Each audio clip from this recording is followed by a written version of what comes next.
अस्सलाम वालेकुम, मेरा नाम है जी मेहर हुसैन। नए दौर की तरफ से आप सबको खुशामदीद। I'm delighted to have here with me Nawab Hassan Hussain Qureshi, who's going to talk to us about the lack of recognition of the Seraiki region in partition and the loss of the Seraiki identity, both in Pakistan and India. Nawab Saab, thank you so much for joining in today. Meherji, thank you so much. It's always a pleasure, and it's something so important that you want to talk about. And I hope that people can talk about this and also learn from it, because as you and I were both discussing, this is something that just does not get talked about at all. Absolutely, Lala. Now, it's been 75 years since partition, 75 years of independence for both Pakistan and India. And I think we need to now have these conversations where we look back and acknowledge those who had played a part in the creation of Pakistan and those who lost everything and to date have never been reimbursed or been recognized. So let's start off with, since we're focusing on the Saraiki people and the Saraiki region, what region in Pakistan consists of the Vasaib today?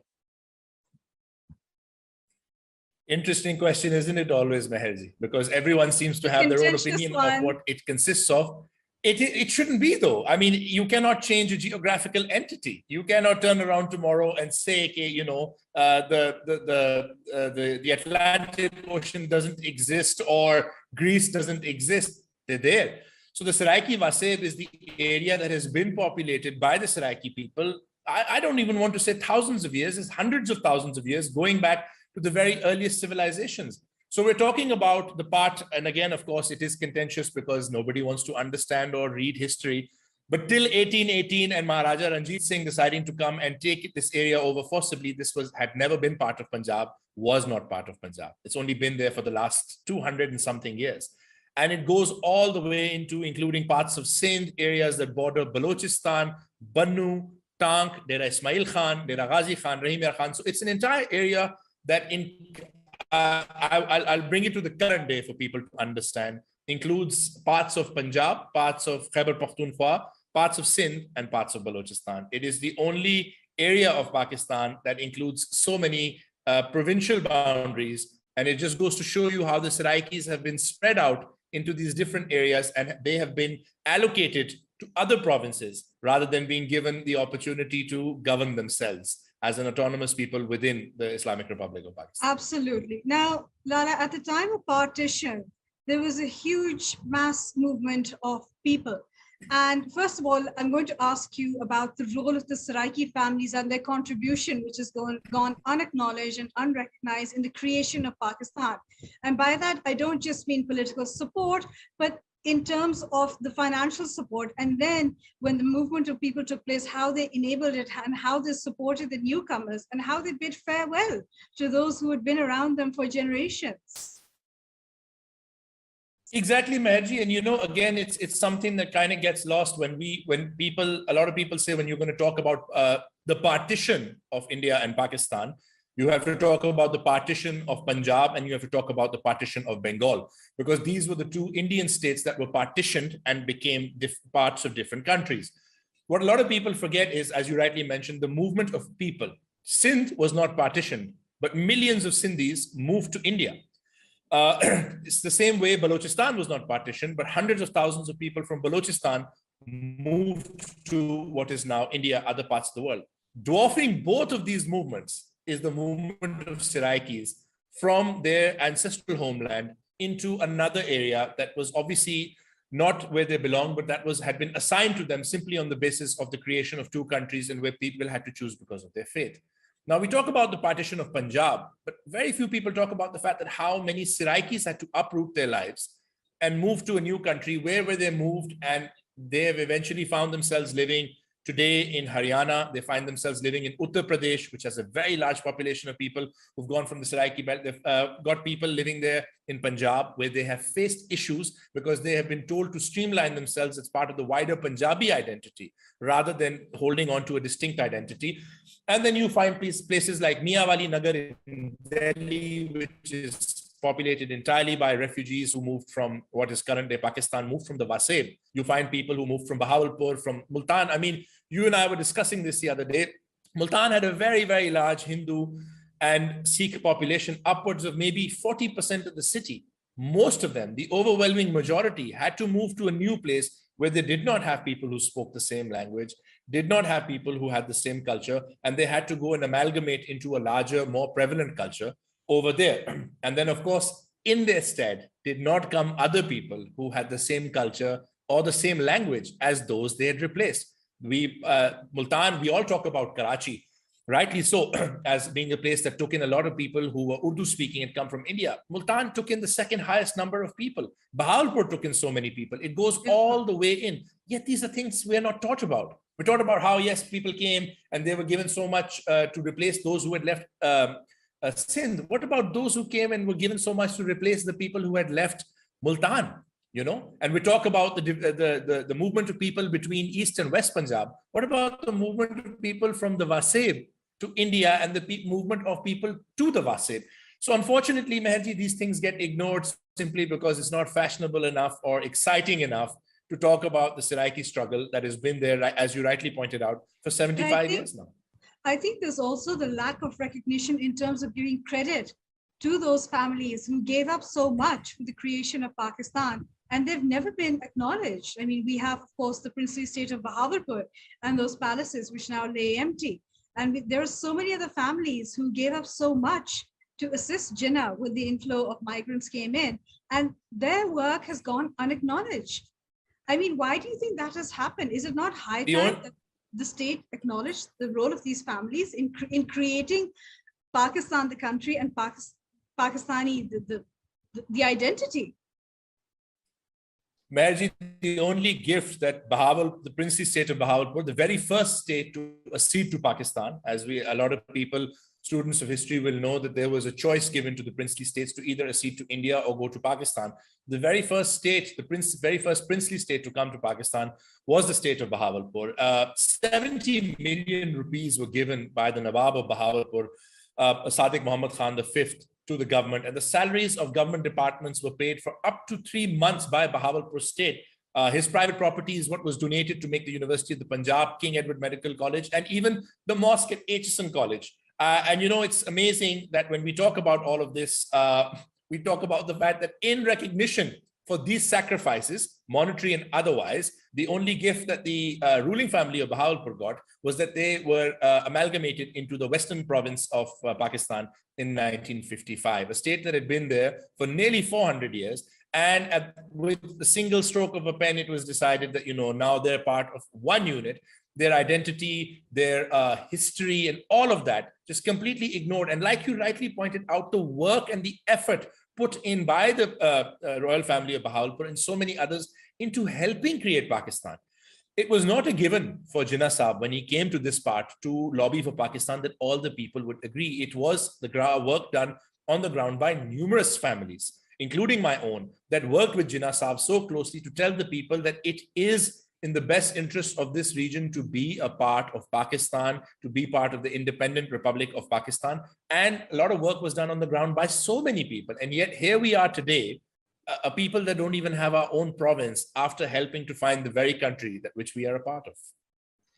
That's very true. Now, what's interesting is the erosion of the Saraiki identity, not just only in Pakistan, but in India as well. Because you see, internally, after the creation of Pakistan, there seemed to be a concentrated effort to bring about cohesion, which is understandable for a new country, but at the risk of losing an authentic indigenous identity.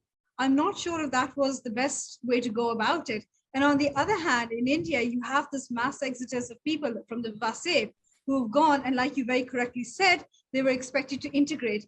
And they've had to face so much loss as well, linguistically, culinary-wise, culturally, even sort of, there's a Vasaib way of living, a very sort of, as they say, Seraiki ki zuban meethi hoti hai, Seraiki log meethe hote hai. So a way of living as well, has been lost. And it's happened on both sides of the border. So what do we do about that? Do you not think that after 75 years, it's high time that the Seraiki people on both sides, especially in Pakistan, were recognized for who they are, their identity? And of course, we've seen the fight for the Seraiki province, which is been a raging debate, but we've not seen much happen despite having many prominent politicians come from the Vasaib. Meherji, as far as Pakistan is concerned, what's important is, first of all, when we look at everything, every time we make a demand for a Seraiki province, we're told you can't have a province on linguistic lines. Then we see the province of Punjab, we see the province of Sindh, we see the province of Khyber Pakhtunkhwa, and we see the province of Balochistan, all named after the majority of people who live in those provinces. Now, if someone lives in Punjab and is not Punjabi speaking, they cannot turn around and say, I don't want this province to be called Punjab. Someone who lives in Sindh is not Sindhi speaking, cannot turn around and say, I don't want this province to be called Sindh. Apparently, Seraiki is asking for a province on cultural, linguistic, and historic lines is somehow against everything that Pakistan stands for, so we're told. Seraiki identity has not only been eroded, it has also been ignored. You and I have covered this topic a number of times on a number of different platforms. But within the awards that exist in Pakistan for when the official quotas are given, as part of the Punjab, the Seraiki people are lucky if we end up getting 1%, if at all, despite making up over 45% of the population.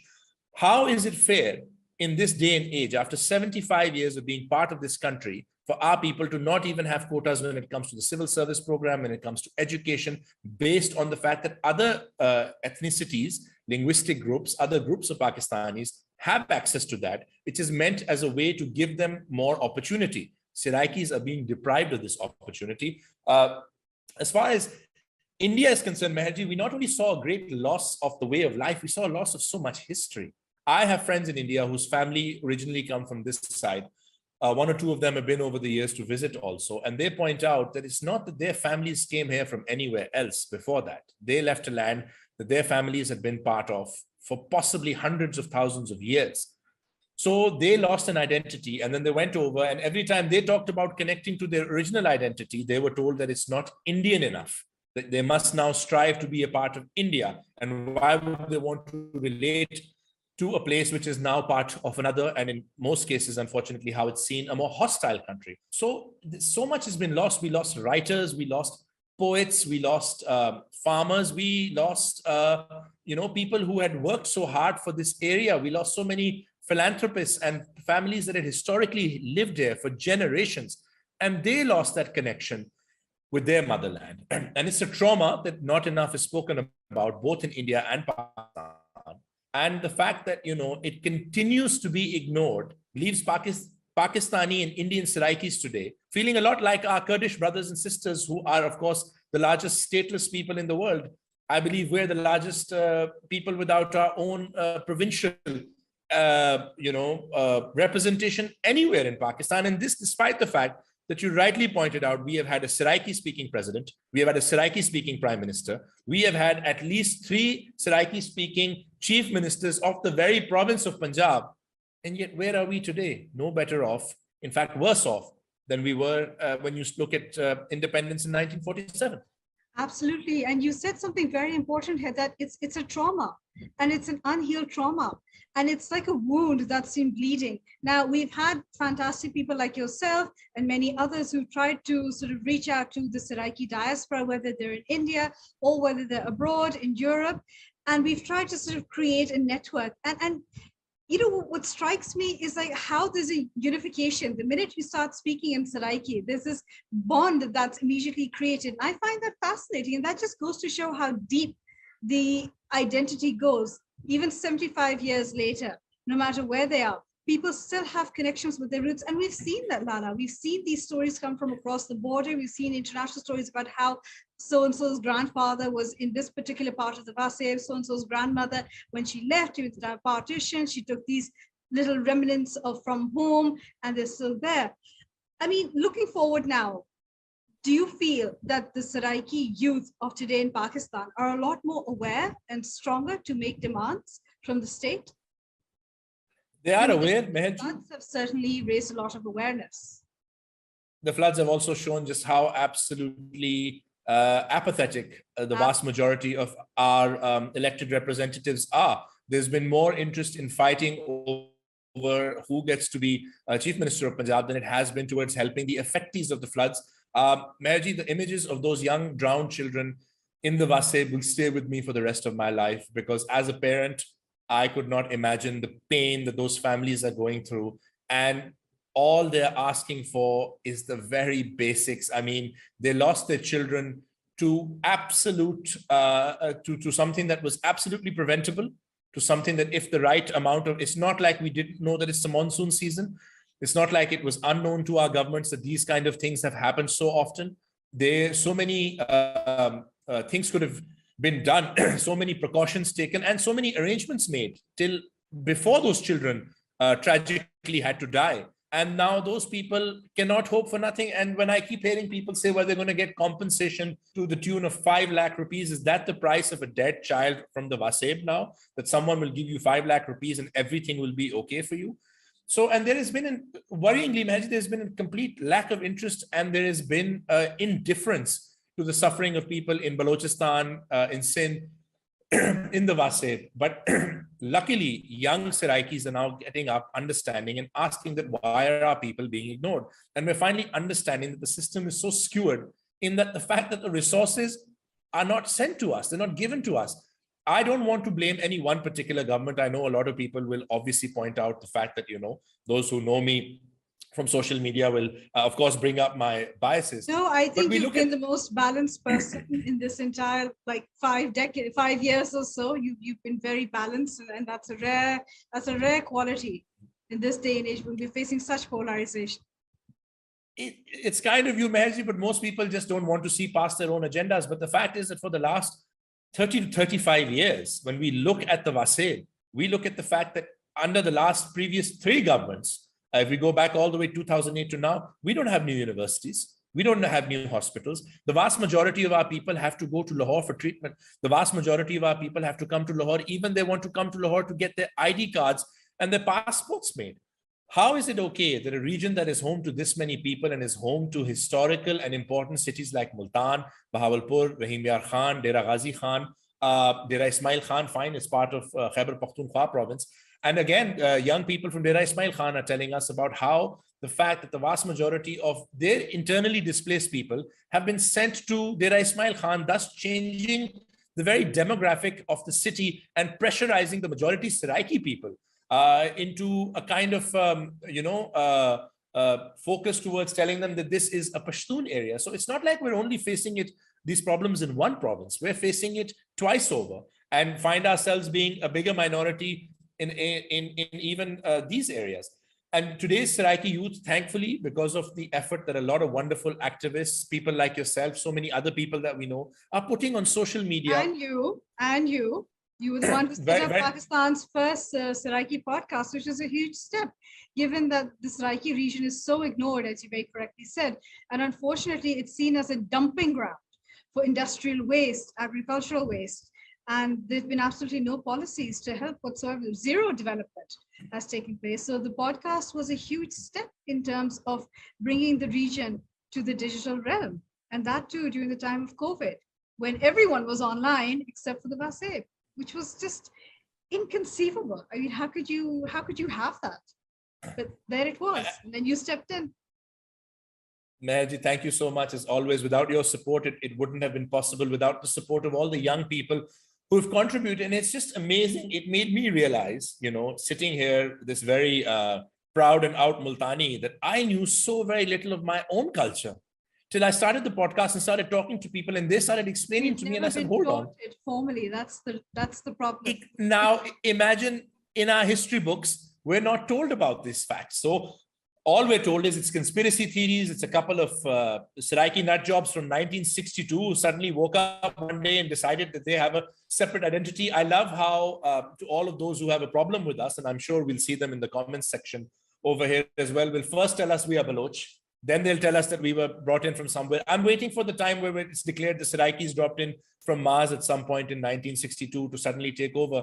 And yet when we point out the fact that a lot of the displaced people, displaced first by Ranjit Singh, then displaced by the British, then displaced after partition, and had their lands and areas given to people from other parts of Pakistan. Talk about that, and suddenly, you know, for people, we have a racist agenda. But when talking about our own problems, it's not brought up. So I feel young people are learning about this. You cannot keep hiding information from them. The truth is out there. You just have to seek it. And they are seeking it and suddenly realizing, hold on, Why is it that all of us, not all of us, can afford to come to Lahore or go to Karachi to get educated? So why is it that our younger people who don't have the means, and keep in mind, Meherji, this is one of Pakistan's most underdeveloped and backward areas, which lacks for so many things. So it's not as if when people talk about, I mean, I saw this absolutely wonderful, heartwarming story the other day, and I'd like to share it here about young Waqas Haider, who comes from a small basti in Multan and went and made it all the way to Lams. Do people realize the amount of sacrifices he and his family have had to make it this far? Young man, a brilliant mind. Now, how many more brilliant Waqas Haidars are out there, but they don't even have the opportunity to come as far as Lahore, Oxford and Cambridge and Harvard and other places, to dur ki baat hai. They don't even have the opportunity to come here. Then I had an opportunity to speak as part of my role for grassroots cricket to young Mohammad Shahzad, who is a brilliantly talented cricketer from Dera Ghazi Khan, who had to leave home at the age of 13 and move not to Multan or anywhere else, but move to Lahore, alien city where he knew nobody, gave up his education. His parents sacrificed so much. He lived away from his parents simply for the opportunity to play domestic cricket. Meherji, I've not even gone towards international cricket. Just goes to show you how little work has been done over the years, that for even the most basic of things, our youth have to leave and come here. And then there are, of course, every time it amazes me how few Pakistanis know about this. I hope that when people watch this today, they will try and understand. We talk about the labor class of Pakistanis working abroad. We talk about overseas Pakistanis. We completely ignore the millions of laborers who work. Meherji, the laborers come from the Vasaib. They come from Multan, they come from Dera Ghazi Khan, they come from Rahim Yar Khan in their millions. And these are the people whose work has helped the Gulf countries to reach the level at where they are today. But when we talk about overseas Pakistanis, we ignore them. I have seen people at Dubai airport telling me that they had a flight booked to go home after 4 years, only for the flight to get cancelled and for them to be then told, well, why don't you take a flight to Karachi, or why don't you take a flight to Islamabad? And they're pointing out that flight does not get us home. We need to fly to Dera Ghazi Khan, or we need to fly to Multan, so we don't have to spend extra money. And they told us, and they told me very rightly, and they looked at me and said, sir, if we were from Karachi or we from Lahore, flights would have been arranged and arrangements would have made because they would have fared what we would have spoken about. But just a few more laborers from a Seraiki speaking background complaining about it is not enough to move anybody. And I saw this with my own eyes. So there is an apathy and a disinterest, and it's waking up the young people. And now for any future government in Pakistan that comes in, they have to look at, because these young people are the future of Pakistan. The longer you will ignore them, what will happen? They will find a way out, Meherji. They'll find a way out, and then they'll go somewhere else and make a difference there rather than being able to make a difference to their own land. We're not asking for handouts. We're not asking for charity. No. We're asking for our rights. Absolutely. And it's really sad that people are happy to take the Vasaib's culture, whether it's blue pottery or whether it's folklore. I mean, I'm sorry, but I refuse to believe he, Ranja, spoke Urdu and ate Nihari. They did not. They certainly did not speak Urdu, and they did not speak Punjabi. But I think with time, like you very correctly said, the youth are becoming aware and they're rising. And in future, I really hope that the state, we're at this very historic moment where it's been 75 years. And if we're not learning our lessons now, then like you said, the youth will find a way out and it will be the country's loss. But the youth are there. I have great hope and faith in them. Thank you so much, Nawab Saab, for being here today, for sharing your thoughts with us, and for doing so much for the Seraiki Vasaib. Thank you so much, sir. Take care. Thank you, Meherji, for the Hafiz.